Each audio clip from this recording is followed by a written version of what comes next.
சலாம் சலாமு சலாமு சலாம் சலாமு இங்கு வந்திருக்கும் அனைவருக்கும் சலாம் சலாமு சலாம் சலாமு சலாமு சலாம் சலாமு இங்கு வந்திருக்கும் அனைவருக்கும் சலாம் சலாமு. நாம் இங்கே என்ன நோக்கத்திற்காக கூடியிருக்கிறோம்? அதுவா, எமது வேரவத்தை விஸ்டம் சர்வதேச பாடசாலையின் 35 வருட பூர்த்தியை முன்னிட்டு இன்று கலை விழா ஏற்பாடு செய்யப்பட்டுள்ளதுடன் அதில் நாம் எமது சுற்றுப்புற சூழலை எவ்வாறு பாதுகாக்கலாம் என்பது பற்றி வில்லுப்பாட்டாக மேடையேற்ற வந்துள்ளோம். சந்தனத்தோன் என்று சொல்லியே வில்லினில் பாட வில்லினில் பாட வில்லினில் பாட அருள் தந்தருள்வாயேனதிரையே வரம் தந்தருள்வாயேனதிரையே. வில்லுப்பாட்டை பார்த்து கொண்டிருக்கும் அனைவரையும் வருக வருக என வரவேற்கின்றோமே. யக்கா, எனக்கு ஒரு சந்தேகம். எடுத்தோடனே சந்தேகமா? நான் இன்னும் தொடங்கவே இல்லையே. தொடக்கமே சந்தேகம்தான். எல்லா சந்தேகத்தையும் தீர்த்து வைக்கத்தானே இந்த நிகழ்ச்சியை. சொல்லு, என்ன சந்தேகம்? இன்று எல்லாரோட வாயிலையும் கலை விழான்னு சொல்லிட்டு திரியிறாங்களே, ஏன் அக்கா?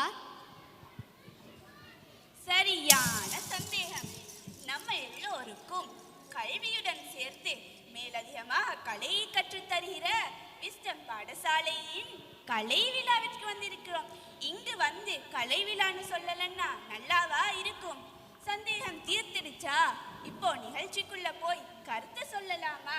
அலசி ஆராய்ஞ்சிடுவோமா? அலசி ஆராய்ஞ்சிடுவோம். ஆனா கொஞ்சம் பசிக்கிற மாதிரி இருக்கே, நான் போய் சாப்பிட்டு வந்துடட்டா?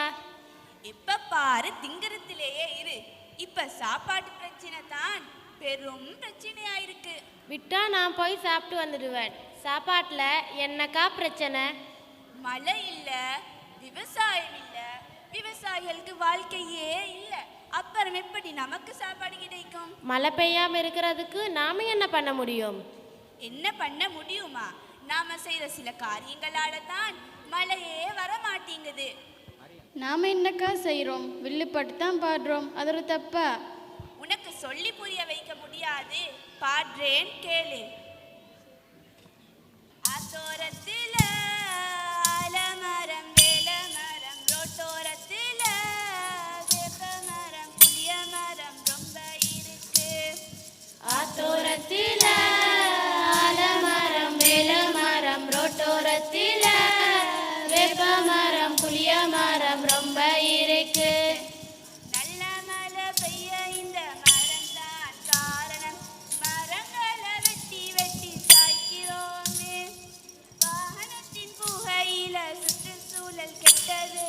வனமழை பெய்வதிலே சிக்கலாச்சு.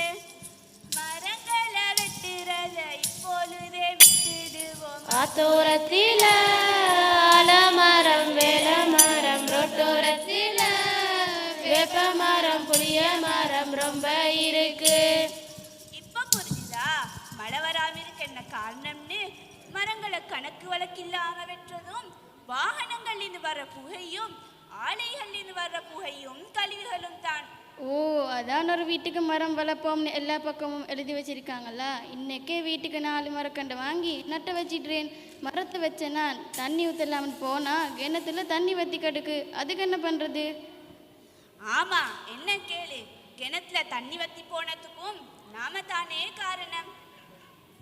என்னக்கா இப்படி பழி போடுறீங்க? கிணறு வத்தி போறமா நாம் ஒன்றும் செய்யலையே. எதுக்கெடுத்தால் நாம தான் கிடைச்சோமா? நீ செய்யற தப்பு உனக்கே தெரியல. ஏன்னா எல்லாரும் இதே தப்பத்தான் செஞ்சுட்டு இருக்கிறாங்க. என்னன்னு சொல்றேன் கேளு. 10 ரூபாய் பொருளை வாங்கி நானும் அத பைக்குள்ள போட்டு எடுத்து வரோம். 10 ரூபாய் பொருளை வாங்கி நானும் அத பைக்குள்ள போட்டு எடுத்து வரோம். பிளாஸ்டிக்ல செஞ்ச பைய தூக்கி ஒரு மூலையில போட்டு சேர்த்து வச்சிடுறோம். மக்காத அந்த பை மண்ணுக்குள்ள சிக்கி போய் மழை நீர பூமிக்குள்ள போகாம தடுக்குது. வத்தாத கேணி கூட வத்தி போக வச்ச இந்த மக்காத பைகளை வாங்காம விட்டு விடு, வாங்காம விட்டு விடு. இப்போ தெரியுதா? மழை நீர் மண்ணுக்குள்ள போனாதான் நிலத்தடி நீர் மட்டம் உயரும், கிணத்துல நீர் வத்தாம இருக்கும். என்னக்கா இத்தூண்டு பைதானே, அது போயா மழை தண்ணியை தடுக்கும்? போங்கக்கா. அட, நீ மட்டுமா பிளாஸ்டிக் பை வாங்கி யூஸ் பண்ற? உலகமே அது வாங்கித்தான் யூஸ் பண்ணிட்டு தூக்கி போடுது. அது மட்டுமா? அறிவியல் வளர்ச்சி என்ற பெயர்ல பிளாஸ்டிக் பைகள் அப்படியே யூஸ் பண்ணிட்டு தூக்கி போடுறோம். அது பூமியின் மேல் மட்டத்தில் ஆக்கிமிச்சு பயங்கரமான விளைவை ஏற்படுத்திட்டு இருக்கு. அப்புறம் எப்படிக்கா அவசரத்துக்கு பொருள் வாங்குறது? ஏன், கோணிப்பையில வாங்கு, காகித பையில வாங்கு, துணிப்பையிலையாவது வாங்கு. பிளாஸ்டிக் கவர்களை பயன்படுத்தவே கூடாது. ஏன்னா பிளாஸ்டிக் பொருட்களை மறுசுழற்சிக்கு அனுப்பலாம். பிளாஸ்டிக் பொருட்களோட பயன்பாட்டை குறைக்க இப்படி பல வழி இருக்கு. சரிங்க அக்கா, நீங்க சொல்ற மாதிரி செஞ்சா மழை பெய்யும், நிலத்தடி நீர் மட்டம் அதிகரிக்கும், பயிர் பச்சை எல்லாம் விளைஞ்சி எல்லோரும் சந்தோஷமா இருப்பாங்க. ஆமாவா இல்லையா?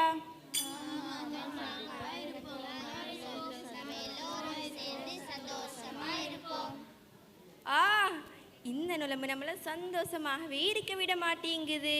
நுழம்பு தொலை தாங்கல. நுழம்பா? அதுவும் உன்னால தானே வந்துச்சு. என்னக்கா, நுழம்பு என்ன கடிச்சதுக்கும் என்னையா காரணமா சொல்றீங்க? அதுக்கும் விளக்கம் சொல்றேன் கேளு.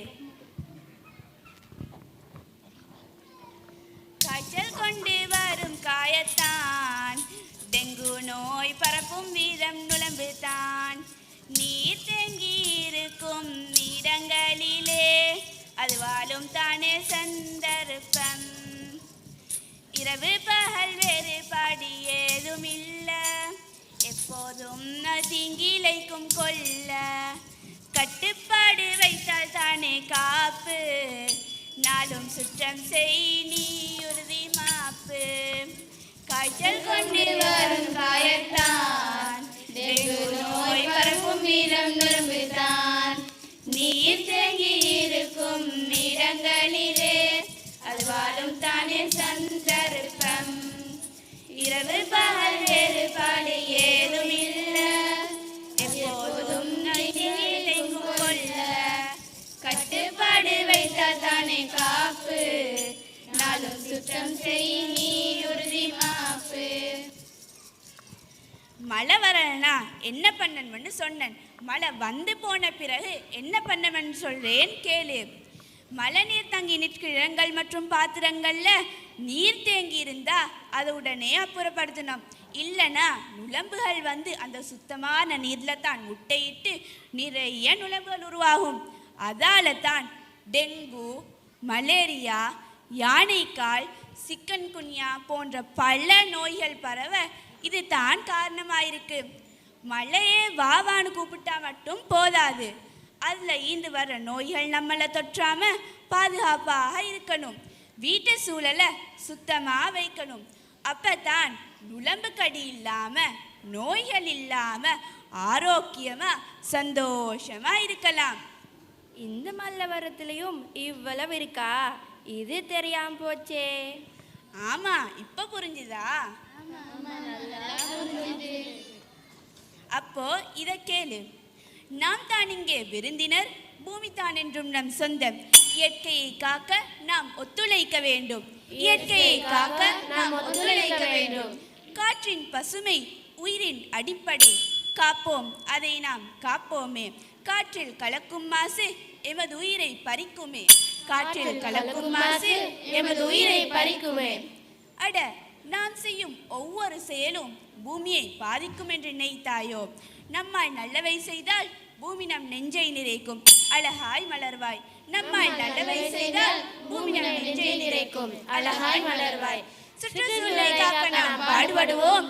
நோய் வரும் முன் காத்து கடமை நம் இதயத்தில் பதிவோம்.